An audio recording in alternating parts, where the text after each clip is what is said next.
Hi, lovely Lauren. Hello, how are you? I'm very well. Thank you so much for joining me. I have been following you and your articles for a while now, and I'm very keen to find out more about gut health. I've done a little bit of research, but I know you're the expert. So, what got you into gut health? Oh goodness, a long story of just struggling with digestive issues for as long as I can remember. And I had no idea that this was also tied back to my mental health and wellness and how the gut brain connection and all of that was aligned. I ended up coming to Thailand and just really wanted to learn about nutrition and everything in between about it after having like a disordered relationship to it for Wow. quite some time. And then after I started studying nutrition and getting into that, I was eating all quote unquote the right things, but I still couldn't poop. And it was really frustrating.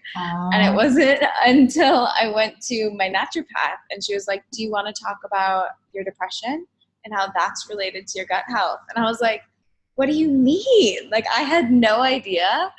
And then I went back, and that's what kind of dove me down the rabbit hole of mental health in relation to gut health and everything in between.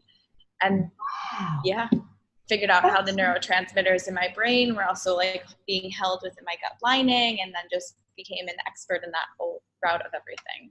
That's fascinating. So, what you've just said is that you were depressed, sad, and your clinician or your dietitian said to you, have you considered your gut health as an answer to that depression? And then you proceeded to follow it up. How long were you feeling depressed before you came to I'm the answer?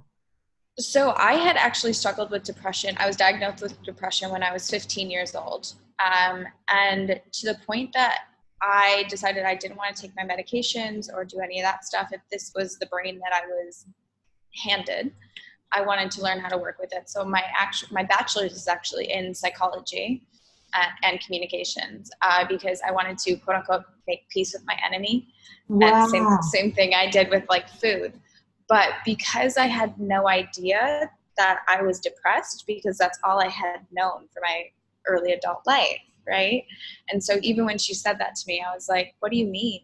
What do you mean I'm depressed?" Like, I was so depressed, I didn't even, like, it was just my Wow. normal, you know? And same with having lack of bowel movements and being bloated. And I would go days without having a bowel movement. And I even remember when I was a little girl, like my mom would be outside the bathroom and she would be singing this song, and like, because it was so normal, and she would just be like cheering me on to poop. But like, there was no, I had no idea that the two things in my life were connected until she said that. And then I went down my rabbit hole of research, and now that's my huge gut That's love. an amazing story. So you're hugely into gut health now. And why Mhm. do you, I mean, obviously it's got the mental health connection for you, but why do you think it's so important? Explain to my watchers and readers why it is so important and what that connection actually is. I understand it, but break it down to make it really straightforward. Into a digestible form. Yes. Ta-da! um, so basically, I firmly believe that what they call now in science is our gut is our second brain. But I genuinely believe it is our first brain, because it is the powerhouse to our immunity, to our hormones, to our happiness, to our sadness, to our cravings, to the weight that we hold, to even the genes that are turned off and on. We have this whole idea that just because my parents have something, that means I have it. But that's not actually how genetics work. Like, yes, autoimmunities start with having a genetic predisposition. You do need to have it. But then you need a pathogen, you need a toxic something to come and set this off. And then you need gut permeability. You need a leaky gut to let it seep through. So actually, your lifestyle and everything in between, you can control if those autoimmunities, if you're healthy, if you're not, all these Okay. different things are influenced by the food that you put into your body, because your gut is in direct contact with your external world based on the food that you eat. It's the one organ that actually touches the outside world.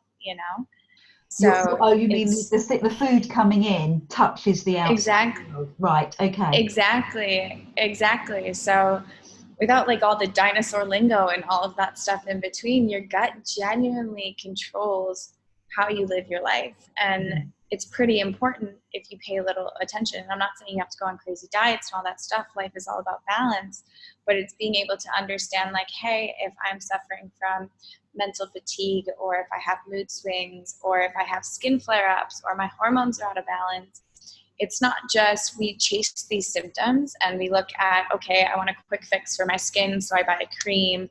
Yeah. I take all these. Exactly. And those things are fine, but like that's just treating a symptom. That's not getting to the root cause. The root cause goes back to your digestion, goes back to what nutrients you're absorbing, goes back to how your gut permeability all is. And I think it's the future of, I mean, that's what the research is all coming out, is that taking care of your gut is the future of medicine. Like that's where everything is being tied. Microbiome is so important. So I've read that like 80% of your hormones are actually manufactured in your gut, and that's why it's having such a huge effect on, as you say, your mental health and your whole well-being, whether it's your skin or it's your mood swings or whatever. So let me just try and break down what you said there. So you could be perfectly normal, perfectly happy, and it wouldn't affect you because you've got, your system is intact. But all it takes is a pathogen, is it something that comes in and that affects your body, and then you combine that with previous incidences which has led to a leaky gut, then those pathogens are going straight into your body and making you unwell. And it's it's like a cycle of illness, and it just gets worse and worse until you start fixing it. Exactly. It's like, you know that game, did you guys ever play like Red Rover as a kid, where you like hold hands? No?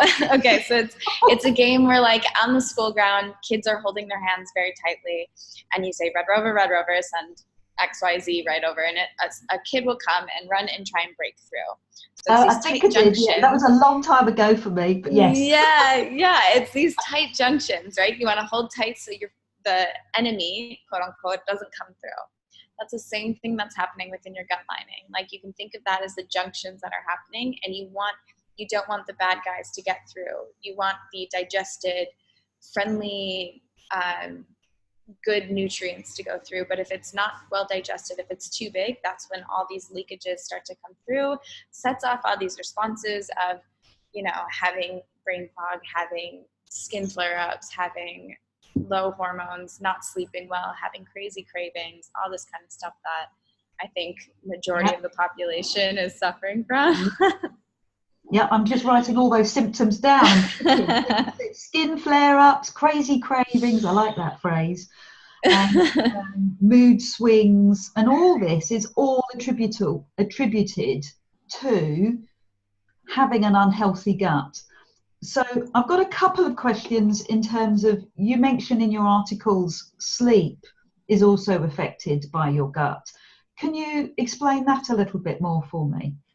Yeah, it's a perpetual cycle. Like I think sleep is the number one thing. If anyone watching this is the one thing you can take away, is make sure you're getting sleep. I think nowadays we are glorifying the fact that we're running on 4 hours of sleep. Yeah. But what your body and what your brain and everything in between does during sleep is it recovers from the day you just had. Yes. So anything you learn from that day, that's actually being wired while you sleep. And if you're skipping out on that process, like it's called rest and digest, right? Like it's your repair mode. It's where you recover. It's all the deliciousness that your body needs. You need that while you sleep, and your gut can't repair while it's doing that. It's in a stress state, as well as you can't sleep because you're in this fight or flight. Your cortisol levels are too high. It's just a continuous cycle that is going on. So someone has to break it, and it starts with you making the decision to get some nourishing sleep at night, which I know is hard. Like we live in a day and age where these things are just on. glued to our hands. And so it's really tapping into what your blue lights are. Like even right now on my computer screen, I have flux, so it's all orange right now. Same with my phone. As soon as the sun starts to go down, the rest of my blue lights shut off. And Well, just that's really tapping into that. Yeah, I totally agree with that. I mean, I write articles and blogs as well all the time, and 8 hours sleep is the definitive. It's when you download, and then it's when you process, and you do more of the download at the beginning of the night, and then towards the waking time, that's when you start to do more of your creative thinking. So if you're cutting out on your sleep and you're getting up too early, you know, you're missing out on your sleep. But it's really interesting what you said about exercise and how you fit exercise into your day. Now, I know, Lauren, you're very similar to me. You do a crazy workout before you get on with your day.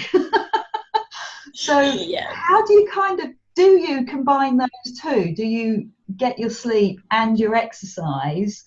Do you manage to do it? I mean, do you just go to bed early like me? I do. I was at a networking event last night and I was like, all right, grandma's got to go to bed. Like, I bet you guys it's 9 o'clock because I'm really tired. And I look at my phone and it was 8:58. And I was like, I told you. I was like, grandma's got to go. And the lady looked at me and she's like, so how old do you think I am then? And I was like, you're younger than me if you want to stay out. Like, I'm not talking years. I'm talking my soul is old. I like to go to sleep. My phone is set to go to bed at like 9 o'clock. I'm like, I gotta go. And I'm up early. I like rising with the sun and I like falling with the sun. I'm now just settling into that, like owning it, being my age. Everyone's like, go out and do stuff. I'm like, no. Are you naturally a lark then, would you say? You're an early riser? Because I'm naturally an owl. I naturally want to start energizing late at night, but I have had to change that, because if I start revving up, if I start answering emails or whatever late at night, it disrupts my whole circadian rhythm. So I love the fact that it's, you know, you see the time on your clock and you know, right, that's it, it's bed. Literally, my friends, if they want me to go out or anything, they're like, okay, we need to get her a coffee. And I'm like, no, or I could just go to bed. yeah, don't do the coffee because that's really bad news.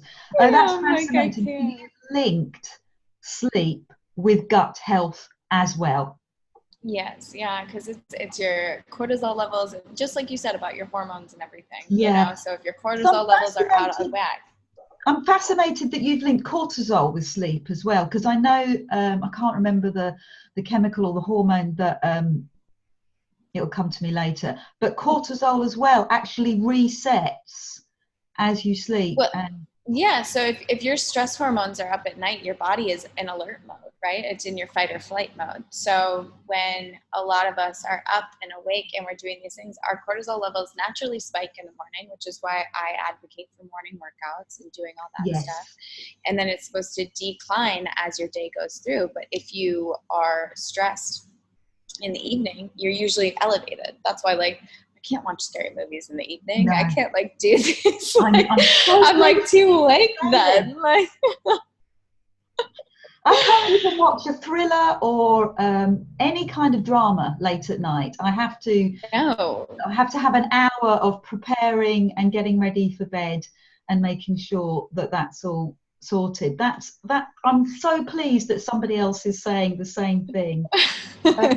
So how do mere mortals look after themselves and look after their gut health? What are your simple tips? That I'm a big habit person, so I love getting into a good habit.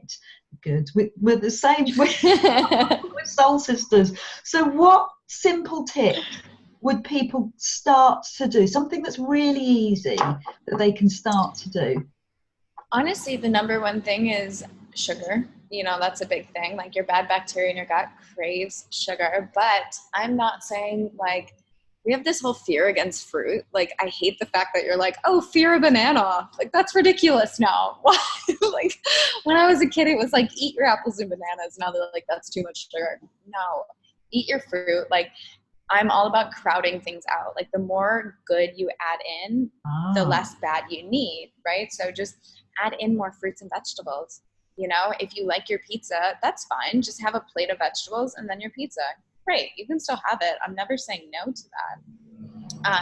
But it's making sure you're getting your fiber. Like your gut bugs do a happy dance when yeah. you give it like a good balance between soluble and insoluble fiber. So yes, you want your nuts and your seeds and all that, but I'm not saying like go borrow your mom's like Metamucil or anything like that. It's genuinely go and eat fruits and vegetables that are loaded with the good fibers. Make sure you're getting enough sleep, channeling into your stress. Like we are glorifying the fact that everyone is busy nowadays, but your busy schedules are weakening your gut permeability and making all of these endotoxins and all these things spike up in your body. So really tuning into that. Like even now, I think it's, 90% of doctor visits are actually tied back to stress levels. It's crazy. 90%. 90%. So like it can all be rooted back to just really learning about what your trigger points are. And a lot of like, even last night when I went to a networking event and they're like, like I wouldn't classify myself as stressed. I'm like, if you live in the modern world, you're stressed. If you live in a city, it's stress. If you have this phone in your hand, it's stress. Like it's all these things. So it really is. So it starts with making sure you're getting good sleep, noticing your sugar intake, just nothing processed. If it comes in a package and you have no idea what's on it or in it, don't eat it. Like we have this silly misconception that health is expensive, but that's because we're thinking of the middle aisles of a health food store. Like if you go to the grocery store, just go to the outward aisle where the real food is. It's not that expensive. Exactly what I've always maintained. Go to the outside, and my biggest thing is get online shopping. Just never go into a supermarket. Buy it all online. Oh, and you're Laura, like, you got it. You are.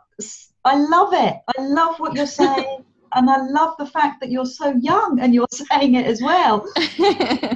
This is just fantastic. I see things changing. So how can people get in contact with you? Are you on LinkedIn, Facebook, Instagram? I'll put the links down underneath. But I'm everywhere. Please. I am active on Instagram at LauraMartin_H2H. Same with LinkedIn, as well as Twitter, Facebook. I have a private community. It's called Happy Gut Gang. So we talk about like mental health as well as gut stuff and all that fun stuff, talking about poop fun, So that's probably the best way people can get hold of you is on Happy Gut Gang. Yes, exactly. Happy Gut Gang. And then my website is just healingtohappy.com. Brilliant. And that has all the blog posts and all that stuff that well, I'll direct people there. I am so grateful for your time. I think it's really interesting when you talk to your own audience and you say the same things, but when other people say it as well and you're saying it in a slightly different way, it's fantastic. That's what gets the message home. So thank you for your time. I know just tell the audience where you are, because I think it's so I am currently based in Bangkok at the moment. And you're from Chicago? Yes, I'm originally from Chicago. I've been here about 4.5 years. I was only supposed to be here 2 months, actually, volunteering, and then ended up, that was 4.5 years ago. So. Wow. And you just stayed because you fell in love with Bangkok? Yeah, and I see I'm on a mission to normalize talking about mental health, and it's just not really a thing here in Asia. So given a platform and a way that I can kind of share my story a little bit more and have people come forward and feel safe to say, hey, I'm not okay, but also see a solution in that, which is nutrition and lifestyle tweaks. Yeah. So. Lovely. I'd love to ask you more, but I think it's too personal. And we'll end. I mean, it's on my website, so you guys can see it there. So that's what's going to get people to your website. So we'll leave it there and let them go and find out. Okay. Thank you so much for your time. It's such a pleasure talking to you. Thank you, and have a good rest of your day.